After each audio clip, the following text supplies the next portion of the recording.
America के क्या फ़ायदे हैं ईरान को लड़ाई में और उलझाने से? अमेरिका के बहुत सारे एडवांटेज हैं इससे। जैसे कि अगर इज़राइल जितने भी हथियार ले रहा है वो एड के तौर पे अमेरिका ही सप्लाई कर रहा है। जो इज़राइल के अंदर जो डोम है, आयरन डोम इज़राइल का, वो जो मिसाइल जो उसमें लगती है वो अमेरिका ही बना के देता है मिलियंस ऑफ डॉलर में।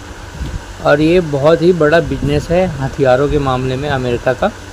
वो वर्ल्ड को भी मालूम है, वो पूरे वर्ल्ड में, दुनिया में हथियार सप्लाई करता है अमेरिका बहुत ईज़िली। उसका व्यापार सबसे बड़ा ऑयल के बाद हथियारों का ही है। अमेरिका के बहुत सारे फ़ायदे हैं इसमें। ये चाह रहा है कि ईरान ज़बरदस्ती लड़ते रहे और इसी तरह इज़राइल फंसा रहा है ईरान की लड़ाई में और हथियार हमारे से लेते रहे। इसमें इज़राइल के ऊपर पूरा कर्जा दे रहा है।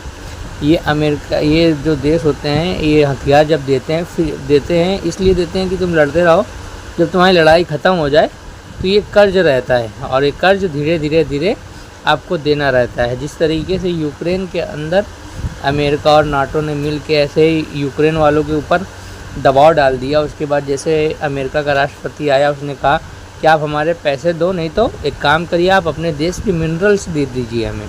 ये ऐसे ही सौदे होते हैं। अगर रूस ने कब्जा भी कर लिया यूक्रेन के अंदर तो अमेरिका क्लेम करेगा कि मैंने इतना हथियार दिया था रूस से, और उससे बोलेगा कि इतना पैसा दो या तो मुझे इतनी प्रॉपर्टी दो जितने में ये इतना अमाउंट दिया हूँ मैं।